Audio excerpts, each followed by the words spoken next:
నిజామాబాద్ జిల్లా వాసుల కళ నెరవేరింది. ఎన్నో ఏళ్లుగా ఎదురు చూస్తున్న పసుపు బోర్డు ఏర్పాటయ్యింది. కేంద్రం జాతీయ పసుపు బోర్డు ఏర్పాటు ప్రకటన వెలువడగానే పసుపు రైతులు సంతోషం వ్యక్తం చేస్తున్నారు. అధ్యక్షుడిగా నిజామాబాద్ జిల్లాకు చెందిన పల్లె గంగారెడ్డిని నియమించడం పట్ల బీజేపీ శ్రేణులు హర్షం వ్యక్తం చేస్తున్నారు. నిజామాబాద్ జిల్లాలో బీజేపీ పసుపు బోర్డు సంబరాలకు సంబంధించి మరింత సమాచారాన్ని మా ప్రతినిధి రాజు అందిస్తారు.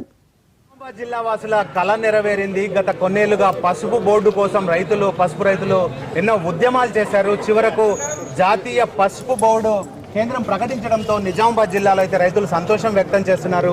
అర్బన్ ఎమ్మెల్యే ధన్పాల్ సూర్యనారాయణ గుప్తా గారి ఆధ్వర్యంలో ఇక్కడ సంబరాలు కూడా జరుపుకున్నారు. సార్, చాలా రైతుల కళ ఇది పసుపు బోర్డు అనేది ఇప్పుడు నెరవేరింది, ఎట్లా చూడవచ్చు సార్?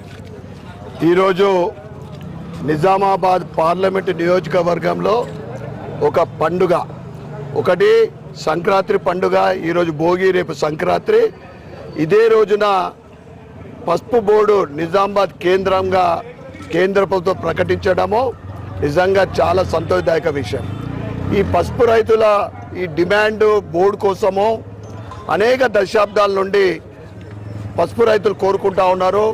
పసుపు బోర్డు ఏర్పడితే రైతులకు అనేక సౌకర్యాలు, పసుపు నాటినప్పటి నుండి మొక్క నాటినప్పటి నుండి పంట చేతికొచ్చే వరకు మార్కెట్ విషయం కానీ ఇతర అన్నీ కూడా పసుపు బోర్డులో పసుపు రైతులకు లాభసాటిగా ఉంటుంది. కనుక ఈ పసుపు బోర్డు ప్రకటించడం నిజామాబాద్ కేంద్రంగా చాలా సంతోషం. దానికి అర్బన్ నియోజకవర్గం తరఫు నుండి ప్రధానమంత్రి నరేంద్ర మోడీ గారికి ముఖ్యంగా 2 సంవత్సరాల క్రితం నిజామాబాద్ వచ్చినప్పుడే ఆయన పసుపు బోర్డు ప్రకటించడం జరిగింది. వారికి ప్రధానమంత్రి నరేంద్ర మోడీ గారికి ప్రత్యేకమైన ధన్యవాదాలు. మరియు కేంద్ర మంత్రివర్యులు పీయూష్ గోయల్ గారికి కూడా ప్రత్యేకమైన ధన్యవాదాలు.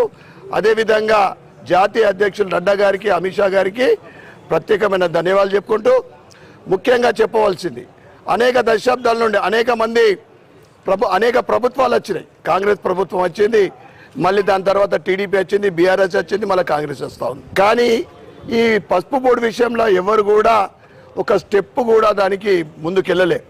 కానీ ఎంపీ అరవింద్ ధర్మపురి గారు మొదటి ఎలక్షన్లోనే పసుపు బోర్డు తీసుకొస్తా అని ధైర్యంగా బాండ్ పేపర్ రాసిచ్చింది అరవింద్ ధర్మపురి గారు. ఆయన చెప్పిన ప్రకారము రెండో ఎలక్షన్ కన్నా 1 ఇయర్ ముందే నరేంద్ర మోడీ గారి నోటి ద్వారా నిజామాబాద్ కేంద్రంగా పసుపు బోర్డు ఏర్పాటైతే చెప్పడము, ఈరోజు ఈ విధంగా ప్రకటించడము చాలా ఆనందంగా ఉంది. ముఖ్యంగా అర్బన్ శాఖ తరఫు నుండి, జిల్లా శాఖ తరఫు నుండి మా అరవింద్ ధర్మపురి గారికి ప్రత్యేకమైన ధన్యవాదాలు. అదేవిధంగా పార్టీకి ఒక పెద్దగా దిక్కుగా ఉంటూ పార్టీయే ముఖ్యం, జెండా కోసం పనిచేసిన, అనేక సంవత్సరాలుగా పనిచేసిన మా అందరి పల్లె గంగన్న అని ప్రేమగా పిలుచుకునే పల్లె గంగన్న గారికి జాతీయ పసుపు బోర్డు చైర్మన్గా నియమించడం కూడా నిజంగా వారికి ప్రత్యేక ధన్యవాదాలు చెప్పుకుంటా ఉన్నాం. భారతీయ జనతా పార్టీ అంటే ఇచ్చిన మాట నిలుపుకునే పార్టీ. ఈ కాంగ్రెస్ లెక్క 6 గ్యారంటీలు ఎడిపోతూ ఉన్నాయి, ఖాళీ ప్రజల్ని పిచ్చోళ్ళు చేయడం కాదు. ఎక్కడైతే భారతీయ జనతా పార్టీ రాష్ట్రాలలో ప్రభుత్వం ఉందో ఖచ్చితంగా కమిట్మెంట్కు ఇచ్చిన మాటకు నిలబెట్టే పార్టీ కేవలం భారతీయ జనతా పార్టీ.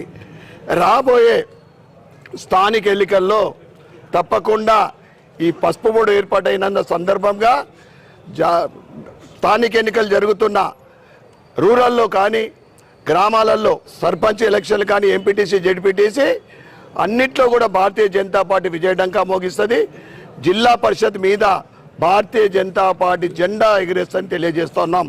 అదేవిధంగా కార్పొరేషన్లలో కూడా తప్పకుండా అందరి కృషితోటి అందరం కష్టపడి నిజామాబాద్ కార్పొరేషన్, ఇతర మున్సిపాలిటీల మీద కూడా తప్పకుండా రాబోయే రోజులలో భారతీయ జనతా పార్టీ జెండా ఎగిరేయడం ఖాయం. ఎస్, ఇది సంక్రాంతి పండగకు మునిపే జిల్లాలో మాత్రం పండగ వాతావరణం నెలకొంది. రైతులు మాత్రం సంతోషం వ్యక్తం చేస్తున్నారు. మళ్ళీ పసుపుకు మంచి రోజులు రానున్నాయని చెప్పి ఆనందం వ్యక్తం చేస్తున్న పరిస్థితి. కెమెరా పర్సన్ గణేష్ తో రాజు, మహా న్యూస్, నిజామాబాద్ నుండి.